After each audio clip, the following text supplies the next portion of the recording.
ஆண்டவர் இயேசுவின் நாமத்தில் உங்கள் யாவரையும் வாழ்த்தி வரவேற்கிறேன். ஹல்லேலூயா. இந்த நாளிலும் கூட நாங்கள் வேதத்திலிருந்து ஒரு பகுதியை நாங்கள் தியானிக்கிறோம்.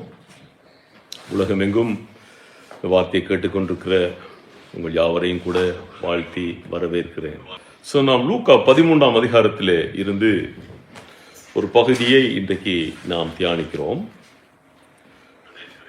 இந்த 13ஆம் அதிகாரத்தில் 10வது வசனத்துக்கு கீழே நாம் படிக்கும்போது, ஒரு ஓய்வு நாளில் அவர் ஜெப ஆலயத்தில் போதகம் பண்ணி கொண்டிருந்தார். அப்பொழுது 18 வருஷமாய் பலவீனப்படுத்தும் ஆவியை கொண்ட ஒரு ஸ்திரீ அங்கே இருந்தாள். அவள் எவ்வளவும் நிமிரக்கூடாத கூனியாயிருந்தாள். இயேசு அவளை கண்டு தம்மிடத்தில் அழைத்து, ஸ்திரியே, உன் பலவீனத்தினின்றும் விடுதலையாக்கப்பட்டாய் என்று சொல்லி அவள் மேல் தமது கைகளை வைத்தார். உடனே அவள் நிமிர்ந்து தேவனை மகிமைப்படுத்தினார். 18 வருஷமாக கூனியாக இருந்தாள் என்றால், இந்த கூன் சிலருக்கு அது பல காரணங்கள் உண்டு. ஆனால் சிலருக்கு பார்க்கும்போது அதிகமான பொதி சுமக்கிறதாலே இந்த கூன் ஏற்படுகிறது.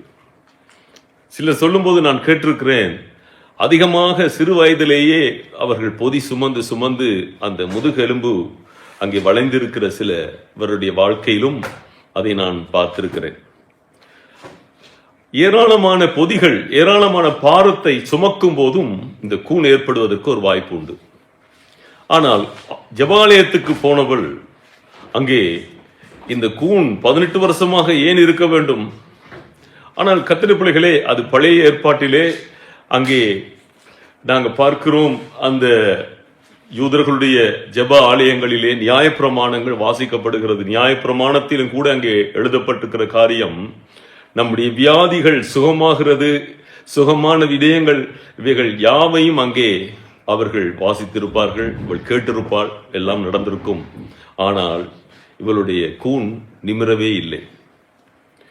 இன்றைக்கு சபைக்கு போகிற பிள்ளைகள், புதிய ஏற்பாட்டில் கூட நாங்கள் பார்க்கிறோம், வசனத்தை எவ்வளவுதான் பிரசங்கித்தாலும் இந்த கூனிகளாகத்தான் இருக்கிறதை நாங்கள் பார்க்கிறோம். பாரத்தை சுமந்தவர்களாகவே அவர்கள் நடந்து கொண்டு வருகிறார்கள். பாரத்தை இறக்கி வைப்பதில்லை. ஒரு மனிதனுடைய வாழ்க்கையிலே சத்தியம் வருமாக இருந்தால், இந்த சத்தியம் சுத்திகரிக்கப்படும் போது அவர்களுடைய பாரங்கள் இறக்கப்படுகிறது. அதான் ஆண்டவர் சொல்றார், வருத்தப்பட்டு பாரம் சுமக்கிறவர்களே, நீங்கள் எல்லாரும் என்னிடத்தில் வாருங்கள் என்று சொல்லி கேட்கிறார். ஆமீன். என்னிடத்தில் வாருங்கள். உங்க சுமையை இறக்கி வைக்க வேணுமா? நீங்க என்னிடத்தில் வாருங்கள். ஒரு முறை ஒரு சகோதரி என்ன செய்தால், புகையிரதத்திலே போய்கொண்டிருக்கும் போது எல்லாரும் பார்த்து கொண்டிருக்கவே அவள் புகையிரத்தில் ஏறும்போதே ஒரு பெரிய ஒரு பொதியை அப்படியே சுமந்து கொண்டு போகிறாள். தலையிலே வைத்துக் கொண்டு போகிறாள். தலையிலே வைத்துக் கொண்டு போன அந்த பொதியை கீழே இறக்கி வைக்கவில்லை. புகையிரதம் புறப்பட்டு விட்டது. பக்கத்தில் இருக்கிறவர் கேட்கிறார், ஏமா இப்பதான் ட்ரெயின்ல ஏறிட்டீங்க, ஏன் தலையில தூக்கி வச்சு கொண்டிருக்கிறீங்க? அவள் அதை மறந்து விட்டார். அதை குறித்து அவள் யோசிக்கவில்லை. இன்றைக்கு கர்த்தருடைய பிள்ளைகள், தேவனுடைய வசனம் வரும்போது, தேவனுடைய வார்த்தை உங்களிடத்தில் வரும்போது ஒரு சுத்திகரிப்பை கொண்டு வரும். ஒரு பாரத்தை நாம் என்ன செய்கிறோம்? இறக்கி விடுகிறோம். பாரம் இலகுவாகிறது, சுமை இலகுவாகிறது. நம்முடைய பாவங்கள் மன்னிக்கப்பட மன்னிக்கப்பட மன்னிக்கப்பட நம்முடைய வாழ்க்கை இலகுவாகிறது. நம்முடைய சுமை அங்கே குறைக்கப்படுகிறது. ஆனா வசனத்தை எவ்வளவுதான் கேட்டாலும் வசனம் உள்ளே வருவதில்லை சிலருக்கு. அதனாலதான் நாம் சுமந்து கொண்டு போகிறோம். பொதி சுமந்து கொண்டே திரிகிறோம். அதனாலதான் நம்முடைய வாழ்க்கையிலே கூன். இப்படிப்பட்ட கூனிகள் இன்றைக்கு உலகத்திலே நாங்கள் பார்க்கிறோம். எல்லா இடங்களிலும், சபைகளிலும் சரி, எல்லா இடங்களிலும் உலகத்திலே இப்படிப்பட்டவர்கள் பல வருடங்களாக சபைக்கு போனாலும் பாரம் சுமந்து கொண்டே இருக்கிறார்கள். இது மிக வேதனையான ஒரு விஷயமாக நாம் பார்க்கிறோம். கர்த்தருடைய பிள்ளைகளே, வேதம் சொல்கிறது, ரோமர் 8ஆம் அதிகாரத்தில் 14வது 15 வசனத்தை எடுத்து நீங்க படிச்சு பார்த்தீங்கன்னா, தேவனுடைய ஆவியை பெற்றவர்கள், தேவனுடைய ஆவியை, கர்த்தருடைய ஆவியை பெற்ற பிள்ளைகள் தேவனை பிதா என்று கூப்பிடுகிற புத்திர சுவிகாரத்தை பெற்றுக் கொள்கிறார்கள். அப்ப அப்படிப்பட்ட ஒரு தேவனை நாம் அப்பா அம்மா என்று நாம கூப்பிடும் போது, அப்பா என்று நாம கூப்பிடும் போது, ஆமென், சில நேரங்களில் அம்மா என்று கூட அந்த தாய் பாசத்தை நாம் தேவனிடத்திலே காட்டுகிறோம். அப்பா என்று நாம் கூப்பிடும் போது அவர் எவ்வளவாக நமக்கு மனம் இறங்குகிறார். அவருக்கு சுதந்திரம் உண்டு. தேவனுடைய சகல ஆசீர்வாதங்கள் அவருக்கு உண்டு. இன்றைக்கு புதிய ஏற்பாட்டிலே நாம் பார்த்தோம் என்று சொன்னால் அவர் சிந்தின ரத்தம் ஆண்டவரை பழைய ஏற்பாட்டிலும் வைத்திருக்கிறார். நிழலாட்டமாக எவரெல்லாம் கொண்டு வந்து அங்கே ஆடு மாடு புறாக்களை பறவைகளை பலியிடுகிறார்களோ அவர்களுக்கு கூட ஒரு பாவ நிவாரணம் கிடைக்கிறது. ஆனால் நிரந்தரமாக இன்றைக்கு இயேசு கிறிஸ்து நம்முடைய பாவங்களை மன்னித்திருக்கிறார். அப்படிங்கிற சிலுவையிலே இன்றைக்கு சிந்தப்பட்ட ரத்தம் நமக்காக, அதிலே எனக்கு பங்கு இருக்கிறது. சிலுவையிலே ஆண்டவர் அங்கே ஏற்படுத்தின காயங்கள் எனக்காக, அந்த காயங்களினாலே நான் சுகமாகிறேன். ஹல்லேலூயா. இந்த சிலுவையிலே தேவன் நமக்கு ஆசீர்வாதத்தை கட்டளையிட்டிருக்கிறார். சாபங்கள் நீக்கப்பட்டு ஆசீர்வாதம் நமக்கு சொந்தமாகிறது. அதனால்தான் நாம் வேதத்தை நாம் எவ்வளவு கற்றாலும் வேதத்துக்கு தூரமானவர்களாக இருப்பதற்கு என்ன காரணம் என்று சொன்னால், வேத வசனத்திலே நாம் உணர்வடைவது கிடையாது, வேத வசனத்தை கவனிப்பது கிடையாது. அதிலே தேவனுடைய பிள்ளைகளே, இன்றைக்கு வசனத்தை கேட்டுக்கொண்டிருந்த அநேகரை நாங்கள் பார்க்கிறோம். வேதத்தில் பல இடங்களில் நாங்கள் பார்க்கிறோம், அவர்கள் சுகமாகிறார்கள், அவர்கள் நோய்கள் பறந்து போய்விடுகிறது, அவர்கள் சாபம் நீக்கப்படுகிறது, அவர்கள் விடுதலை அடைகிறார்கள். பிறவி சப்பானி கூட எழும்பி துள்ளி குதித்து நடக்கிறான். ஆனால் 18 வருஷமாக இந்த சகோதரி சபையில் இருந்திருக்கிறாள். ஆனால் அவளுக்கு என்ன நடந்தது? ஆனால் ஆண்டவர் என்ன சொல்கிறார் என்று கவனிங்கள். ஆண்டவர் அவள் மேல் தமது கைகளை வைத்தார், உடனே அவள் நிமிர்ந்து தேவனை மகிமைப்படுத்தினாள் என்று 13 சொல்லுகிறது. லூக்கா 14வது வசனம் சொல்லுகிறது, இயேசு ஓய்வு நாளிலே சொஸ்தமாக்கினபடியால் ஜெபாலய தலைவன் கோபம் அடைந்து ஜனங்களை நோக்கி, வேலை செய்கிறதுக்கு 6 நாள் உண்டே, அந்த நாட்களில் எல்லாம் நீங்கள் வந்து சொஸ்தமாக்கி கொள்ளுங்கள், ஓய்வு நாளில் அப்படி செய்யலாகாது என்றார். குறிப்பா இந்த சகோதரி ஓய்வு நாளில் தான் அங்க வந்திருக்க வேண்டும். ஆனால் அந்த ஜெபாலய தலைவனுடைய அவனுடைய இருதயத்தை பார்த்தீங்களா? ஓய்வு நாள் நீங்க ஒண்ணுமே செய்யக்கூடாது, ஒண்ணுமே செய்யக்கூடாது, சும்மா அப்படியே வந்திருந்துட்டு வசனத்தை கேட்டுட்டு போயிடணும், அவ்வளவுதான். இப்படிப்பட்ட ஒரு ஜெப ஆலய தலைவன் அந்த ஜெப ஆலயத்தை நடத்தி கொண்டிருக்கும் போது அந்த சகோதரி எப்படி விடுதலையாகி இருப்பாள் என்றதை நாங்கள் யோசிச்சு பார்க்க வேணும். ஆனால் புதிய ஏற்பாட்டிலே அப்படி அல்ல.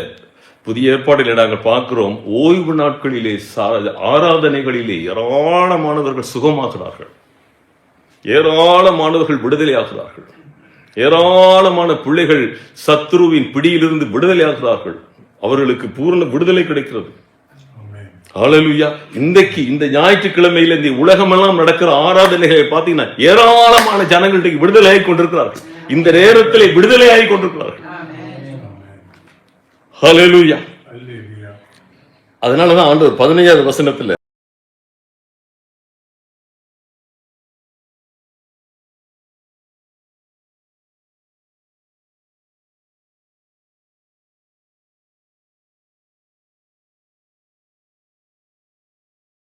இதே அதிகாரம் 14வது அதிகாரத்தில் 5வது வசனத்துல அப்படியே அது சொல்லப்பட்டிருக்கிறதை நாம் பார்க்கிறோம். அவர்களை நோக்கி, உங்களில் ஒருவனுடைய கழுதையாவது எருதாவது ஓய்வு நாளில் துறவிலே விழுந்தால் அவன் அதை உடனே தூக்கி விடானோ என்றார். ஆமென். அதுக்குதான் பிறகு சொல்றாரு 16வது வசனத்துல அழகான ஒரு வார்த்தை சொல்றார் ஆண்டவர். அதுதான் நாம் எல்லாரும் கேட்க வேண்டிய ஒரு பகுதி. என்னென்றால், இதோ சாத்தான் 18 வருஷமாய் கட்டியிருந்த ஆபிரகாமின் குமாரத்தியாகிய இவளை ஓய்வு நாளில் இந்த கட்டிலிருந்து அவிழ்த்து விட வேண்டியது இல்லையா என்றார். ஆமென். ஆபிரகாமின் குமாரத்தி, ஆபிரகாமின் குமாரர்கள். ஹல்லேலூயா. இன்றைக்கு தேவனுடைய பிள்ளைகளே, நாம் ஒன்று அந்த உரிமையை நாம் கொண்டாடுவோமாக இருந்தால், இன்றைக்கு நாம் ஆபிரகாமின் சந்ததியார், கிறிஸ்துவை ஏற்றுக்கொண்ட அத்தனை பேரும் ஆபிரகாமின் சந்ததியார்.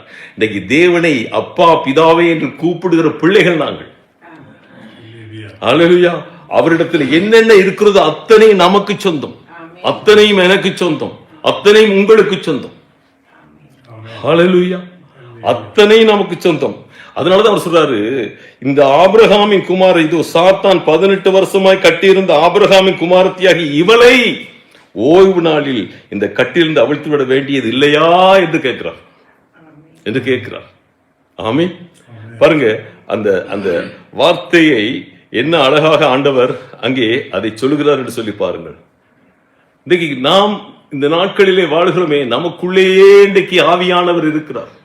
நாம் எங்கு போனாலும் அவர் இன்றைக்கு நாம் அவரை சுமக்கிறோம் என்று சொல்றதை விட அவர் நம்மை சுமந்து கொண்டிருக்கிறார். அதுதான் யோவான் 14:17 நாங்கள் பார்க்கிறோம். உலகம் அந்த சத்திய ஆவியை அறியாது, நீங்களோ அறிவீர்கள். நீங்களோ அறிவீர்கள். உங்களுக்குள்ளேயே இந்த தேவன் இருக்கிறார். இந்த ஆலயத்தில் வந்தவர் நிரந்தரமாக இன்றைக்கு வாசமாக இருக்கிறார். அதனால நாம் வியாதியோடு இருக்க வேண்டிய அவசியம் இல்லை. அன்றைக்கு அந்த சகோதரியை பார்த்த ஆண்டவர் ஆபிரகாம் குமாரத்தி என்று சொல்லும் போது, சாத்தான் அவளை எப்படி ஆட்கொள்ள முடியும் என்று கேட்கும் போது, அவள் விடுதலையாக வேண்டியது விடுதலை அவளுக்கு சொந்தம் என்று ஆண்டவர் இந்த இடத்திலே பறைசாட்டுவாராக இருந்தால், சொல்லுவாராக இருந்தால், இன்றைக்கு உங்களுக்கும் எனக்கும் எவ்வளவு விடுதலை இருக்கிறது யோசிச்சு பாருங்க. ஹல்லேலூயா. உங்களுக்கும் எனக்கு எவ்வளவு விடுதலை இருக்கிறது. இந்த வார்த்தை கேட்டுக்கொண்டிருக்கும் போதே நீங்க உங்களுடைய சரீரத்திலே கைகளை வையுங்கள். உங்கள் இடத்துல இருக்கிற வியாதிகள் என்னென்ன இருக்கிறதோ அந்த இடத்துல கைகளை வைத்து ஜெபியுங்கள். இந்த வார்த்தையின்படி உங்களுக்கு அவருடைய சுகம், அவர் நமக்கு ஏற்படுத்தின அந்த காயங்கள் நமக்கு சொந்தம். ஹல்லேலூயா. அதனால் தேவன் வாசம் பண்ணும் சரீரத்திலே அசுத்தாவிகள் குடியிருக்க முடியாது. ஆனால் கடந்த முறை நாங்கள் பேசினோம், எவரெல்லாம் வசனத்தை அல்லல் தட்டுகிறார்களோ, வசனத்துக்கு எதிர்த்து நிற்கிறார்களோ, அவர்களுக்குள்ளே அசுத்தாவி வரும் என்று சொல்லி நாங்கள் பார்த்தோம். அதனால இந்த கேள்விக்கு போன முறையே நாம் பார்த்தோம் அதற்குரிய பதிலே. அதனால இன்றைக்கு தேவ பிள்ளைகளே, நாங்கள் விளங்கிக் கொள்ள வேண்டிய ஒரு முக்கியமான காரியம் என்று சொல்லி பார்த்தால், நாங்கள் எல்லாரும் இன்றைக்கு கர்த்தருடைய பிள்ளைகள். அவருக்கு அவருடைய சொந்தமான ஜனங்கள் நாங்கள். இயேசு கிறிஸ்துடைய இரத்தம் எனக்கு சிந்தப்பட்டிருக்கிறது. பாவம் என்னிடத்தில் குடியிருக்க கூடாது. சாபம் என்னை தொட முடியாது. வியாதி என்னை நெருங்க முடியாது. ஹல்லேலூயா. நான் கர்த்தருக்கு சொந்தமானவர்கள். இந்த சம்பவம் நடந்த உடனே இங்க என்ன நடந்தது என்று சொல்லி பாத்தீங்கன்னா, 17வது வசனத்துல கடிச்சு பாத்தீங்கன்னா, அவர் அப்படி சொன்ன போது அவரை விரோதித்திருந்த அனைவரும் வெட்கப்பட்டார்கள். பாத்தீங்களா, அவரை விரோதித்திருந்த அனைவரும் வெட்கப்பட்டார்கள். ஜனங்கள் எல்லாரும் அவரால் செய்யப்பட்ட சகல மகிமையான செய்கைகளை குறித்தும் சந்தோஷப்பட்டார்கள். அல்லேலூயா.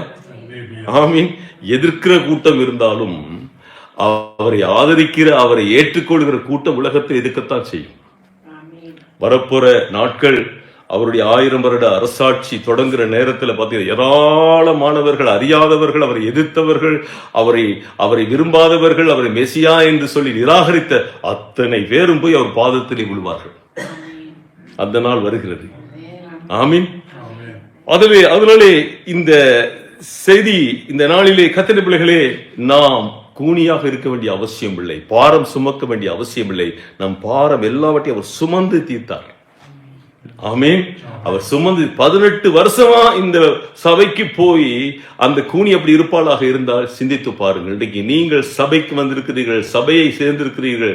ஒரு சபையிலே வந்து இந்த நாட்களிலே சத்தியத்தை கேட்கும் போது நீங்கள் நன்றாக செவிமடுத்து சத்தியத்தை கேட்டு உணர்வடையும் போது உங்களுடைய சகல பாரங்களையும் ஆண்டவர் தூக்கி எறிந்து விடுவார்.